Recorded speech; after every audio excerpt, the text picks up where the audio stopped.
We will now see how we can write our first Hibernate application. So you will have to create a Java application, and then in the source packages, you can create a new Hibernate configuration file. So by selecting other, you will get an option to select the category Hibernate, wherein you can create a Hibernate configuration file. So when you create a Hibernate configuration file, it will prompt you. You will have to select next, and it will create this XML file for you.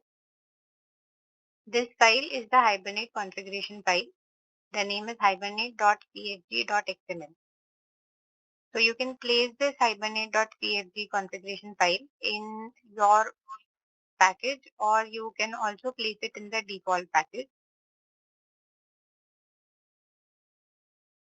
Then we will require a class, which is our entity class.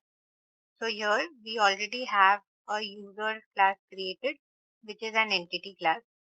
Now, always remember that since we are using a class and we will be creating objects of this class, and those objects are going to be persisted in the database, which means that we are going to send it over some network to the database server where it will be stored. So that is why this class needs to be serializable. So we have to implement serializable here. Serializable is a marker interface, so it does not have any methods that we need to override. Then we have created members of this class. One is ID and one is name. And we have a constructor here. We have some getters and setters. Now the class user has this annotation, which is @entity. So this entity annotation will just tell the server that this is a lightweight object which is going to be persisting in the database, or in other words, it is a class which is being mapped to a table. So this class will have a mapped table in the relational database, and all objects of this class will be the rows of that table. Next is the ID annotation. So when we say that this member has the annotation ID, this annotation is used for primary key, which means that this ID variable should only have unique values. So two objects of type user cannot have the same ID, and they cannot be persisted in the database.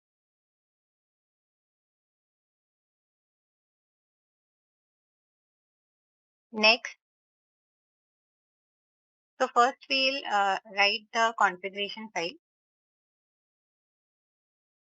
So we will be working with the RTC21 sample Derby database that we already have. So for that, we will be specifying some properties in the Hibernate configuration file.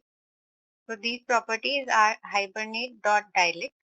So dialect will specify which language the Hibernate has to communicate with the database. So Derby dialect is the dialect, so org.hibernate. Then we have the driver class, hibernate.connection.driver class. This is the property name. And in the value, we will be setting the uh, full complete path of our driver. So this is the package name for the Apache Derby JDBC, and client driver is the driver class.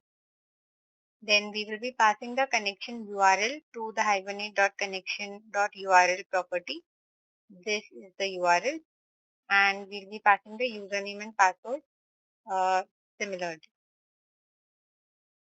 So we have passed all database details here to the Hibernate configuration file inside the session factory. There are two more properties that we will be setting. So one is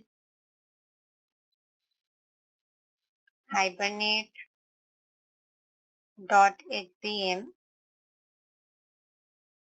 to DDL dot auto. So this property takes in the value create and update. So if we pass create here, then it will basically drop the existing table and it will create them again. And if we are using update, then in case of update, it will work with the existing table. So if we already have a table which is existing in our application, it will not drop the table. It will simply, let's say if we are performing some insert operations, then it will insert in the same existing table without affecting the rows which were present earlier.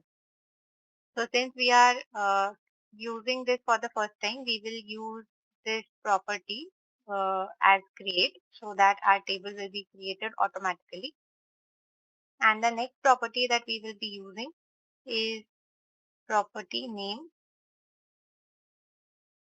hibernate dot, so that when Hibernate is working with our database, it will show us the SQL queries that it has executed on our database so that we can know which query has been executed. So we'll be able to see the queries in the console. So this is our Hibernate configuration file. Now we'll go to our main method.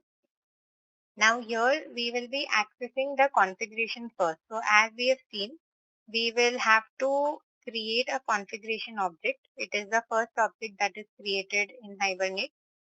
So to create the configuration, we will be needing some packages. So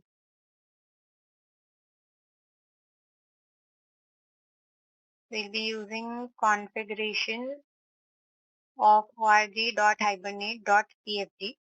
So we use this configuration, let's call it C, and we can instantiate it, new configuration, and then we can configure it with, so basically if our file name is hibernate.cfg.xml, then and if the file is present in the default package, then we need not pass the file name here. But now since our file is not present in the default package, it is present in hprad folder. So we will be specifying the path of our file.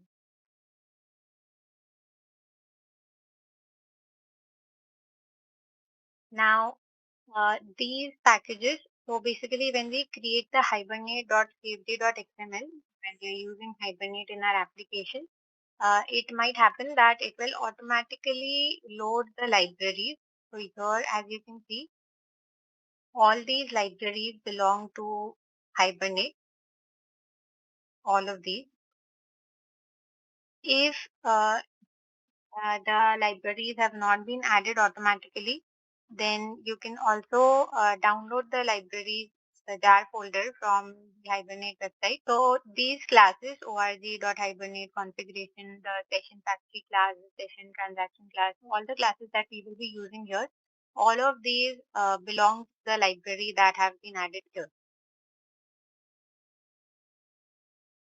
So once we have the configuration object created, the next object that we will be creating is the session factory. So session factory, which belongs to org.hibernate. And to get the session factory, we will be using the configuration, which has a method build session factory, which will give us a session factory. Then to obtain the session,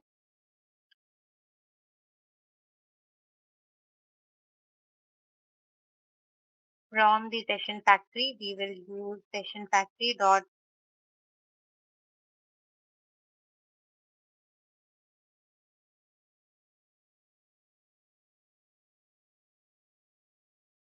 open session.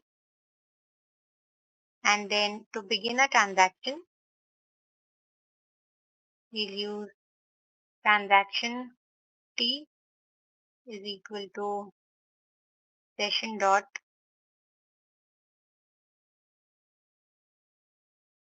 Okay, so we have not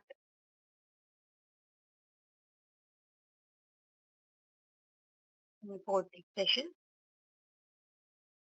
begin transaction. So this is how we create the session factory, session and transaction object. And once we are done, so here we will be writing our code where we will be creating objects and we will be persisting them. And once our operations are done, we can then call transaction.commit,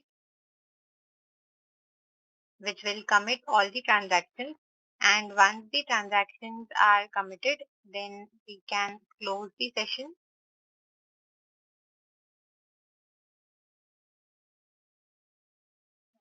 We can then close the session factory.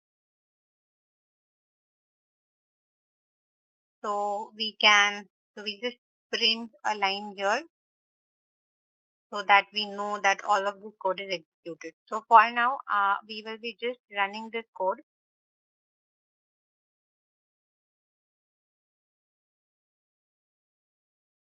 So here, as you can see, it is printing done, which means that it has successfully created all these objects and then it has closed them and then this line done has been printed.